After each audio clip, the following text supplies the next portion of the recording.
32 threads, 64 gigabytes of memory, 6 terabytes of NVMe storage, 24 gigabytes of VRAM, and less than 10 liters in volume. Today, I'm building the ultimate all-AMD small form factor gaming, testing, recording, and editing station.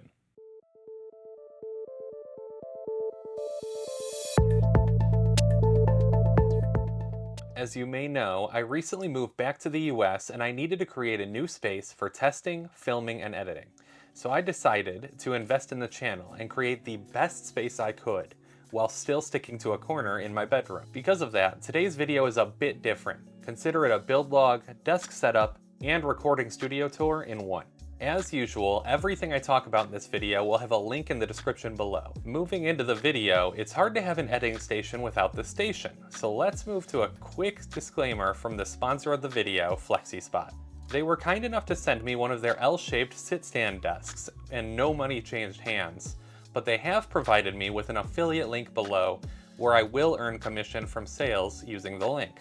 With that said, let's talk about the desk itself. The desk came in 2 large boxes and putting it together only took about an hour.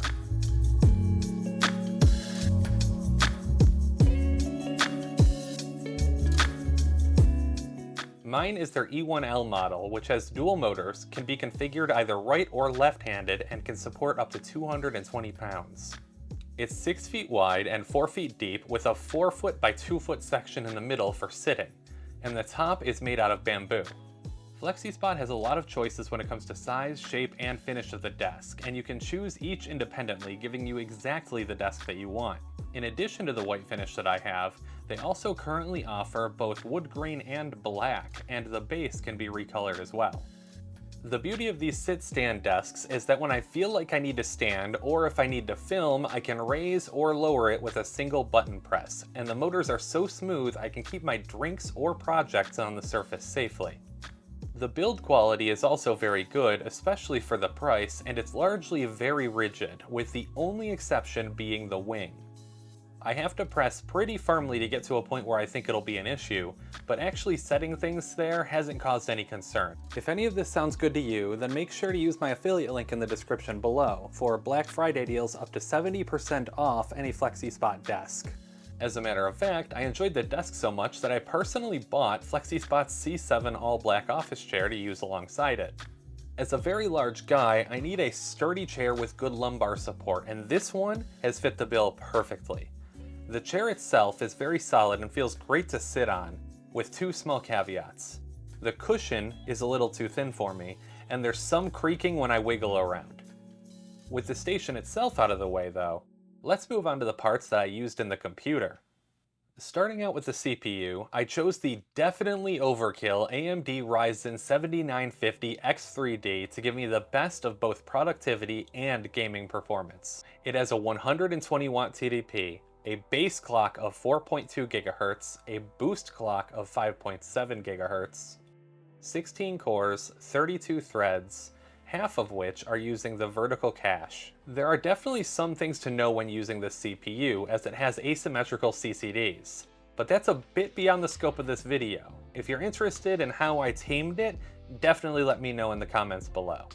Next up is the motherboard, which is a Gigabyte B650i Aorus Ultra Mini ITX board, which I chose because I needed something with as many M.2 slots as possible, PCIe 5.0, and 2.5 gigabit internet or above for future network plans. Something interesting about this board is that it has several daughter boards, one for a lot of the connectivity, and one to stack M.2 drives and a few headers. While it was a little weird to build with, it's incredibly full-featured for a Mini ITX. RAM is next, and for this I chose a huge 64 gigabyte kit of G.Skill Flare X at 6000 CL30. There's not much to say about this other than it has great reviews, low profile heat sinks, and comes with a good expo profile out of the box.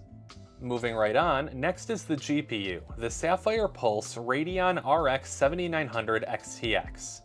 This guy is the best AMD GPU on the market, and one of the few aftermarket versions that aren't absolutely humongous. To quickly get ahead of some of the comments, I didn't choose Nvidia for a few reasons. First, I don't like how I need to use proprietary drivers on Linux. Second, NVIDIA has a really nasty habit of forgetting their old hardware when it comes to new features. I couldn't use the latest DLSS less than a month after I bought my previous 3080 Ti. Third, I refuse to have a fire hazard in my computer. And fourth, NVIDIA is no longer incentivized to keep costs reasonable for the consumer, now that their income is largely from the AI sector and adjacent commercial sector. AMD graphics cards might not be the fastest on earth, but I know that mine will work for years while still getting feature updates, and will work out of the box on every Linux distro. With those questions answered, let's move on to storage. I'm using 3 total drives in here. 2 1TB Samsung 980 Pro PCIe Gen 4 drives, and a crucial P3 Plus 4TB drive, for a total of 6TB of NVMe storage. One of the 980 Pros is for my OS, one is a video editing scratch drive, and the 4TB drive is for data and games. Next up is cooling, which is a little tricky in the case I'll be showing soon, as there's very little tolerance. The CPU will be cooled by the Silverstone Vita 240 Slim all-in-one liquid cooler, but I'll be swapping out the stock fans for a Noctua NF A12x15 and a Fantex T30 120 fan. The reason I'm using 2 different fans is because there are different tolerances along the length of the case, so one has to be about a centimeter thinner to fit. Speaking of the case, let's get on to the thing that brings all of this together. The FormD T1 sandwich style case is an absolute beast, with support for 240mm coolers and 3.25 slot GPUs up to 325mm long, in a volume of only 9.95 liters, which is only 27% larger than a PS5. This case is about the same size as the box that the AIO came in, is barely larger than the sum of the components itself, and is some of the highest quality machining that I have ever seen. As a quick fun fact, it's small enough that I can easily put it in my backpack with my Steam Deck and still have room for peripherals. Not that I should have the need to. You may have noticed that I didn't mention anything about a power supply, and that was on purpose. I'll get to that in just a minute, but first we need to talk about the build. The build itself started out smoothly enough, with the obvious learning curve for building in a new and tiny case. The case is really interesting, with all the parts basically needing to Tetris together to fit in, and the motherboard is basically the core of the case itself when it comes together. I originally set the spine of the case in a 2.75 slot configuration, but the GPU's backplate was touching the motherboard tray and had some really bad flexing. I ended up fixing this by shifting the spine of the case to a 3-slot GPU configuration, but using a combination of different standoffs to keep the GPU in a 2.75 slot spacing, which kept the backplate a 1/4 slot away from the tray itself. The next issue was that the AIO bracket really doesn't accommodate for 2 separate fan thicknesses, so I had to only use a single rail of the bracket and then rely on the top of the case itself to hold the rest down, which isn't a deal breaker but did feel a little janky at the time. The third issue I came across was that the PSU cables that shipped with my Corsair SF750 were too long in some cases, and they were both colliding with the fan above and restricting airflow severely.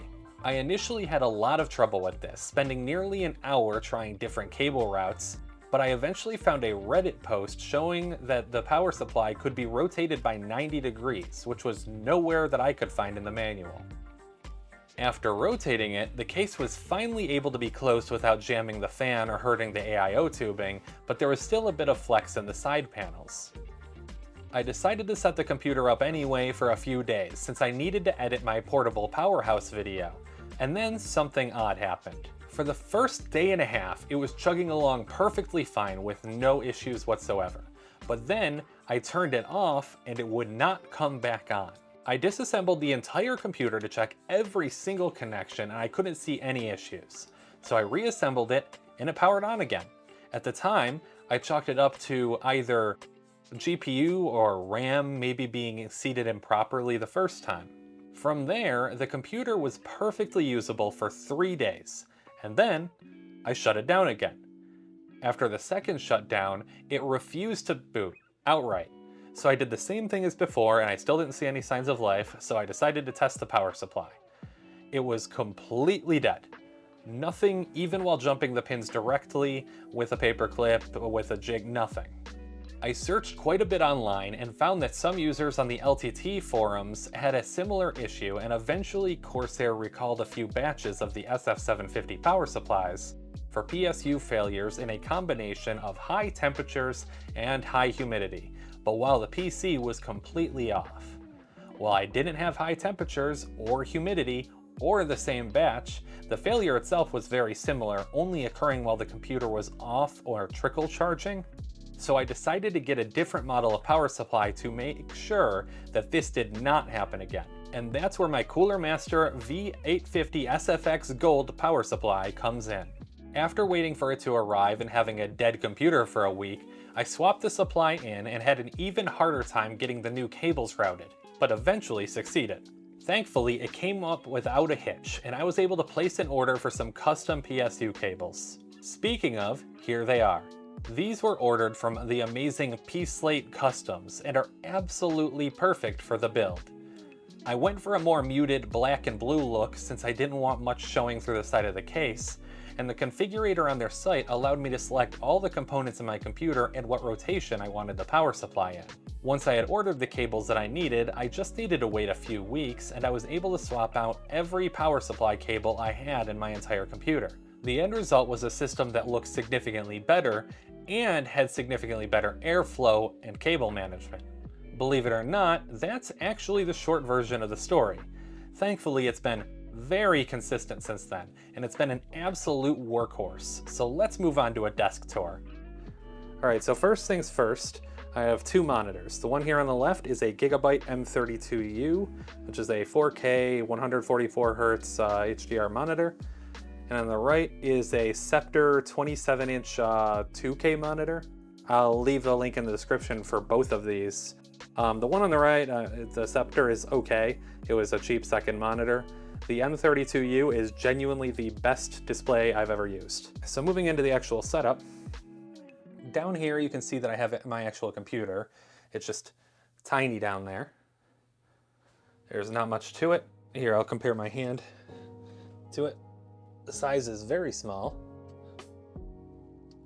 And then down here, I keep my controllers. I keep a Ghoulie Kit Kong Pro 2, I think it's called. I really like the Hall effect sensors and everything. I use that for my computer when I need to. And then here is the subject of the next video. You'll have to wait and see what that's about. I keep my MacBook here for work. I keep a small SD card reader, a Steam Deck dock that's actually the JSOX M.2 dock. I might replace that with the original Steam Deck dock when I get a replacement, but this one's been doing me just fine. I've been using it for videos for a while. All right, and then I have the Asus TUF 4K 30 capture box, I think it's called. It's basically a fancy graphics card. It does 4K 30 over USB-C, nothing crazy, but it is very, very useful. That's how I get all my footage for the deck dives. I have a pair of the Creative Pebble 2 speakers. They are very nice for the size and they are cheap. I don't use the speakers that much because I use the Sennheiser 6XXs from Mastodon, or I guess just Drop now, that I've had for a few years. I actually bought a replacement pair when I couldn't bring mine to Sweden, and now I have two. I use a SteelSeries Aerox 3 wireless mouse whenever I game, and a Logitech MX Master 3S for when I do editing, since it has the sideways scroll wheel and everything. My mousepad is just a cheap SteelSeries mousepad. I plan on replacing it very soon, and that's just a microfiber for my glasses.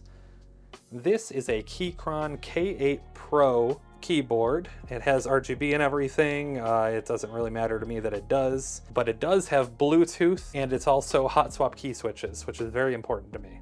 This back here is my audio interface, which is a Scarlett Solo, I believe. It's been doing me pretty well, and it is powering actually underneath the desk here. You can see this right here is a Cloud Lifter, which is a preamp. Ignore the garbage bag in the background, I was just cleaning up. And over here is my Rode Pod mic, which is what I use to record all the voiceovers for my videos.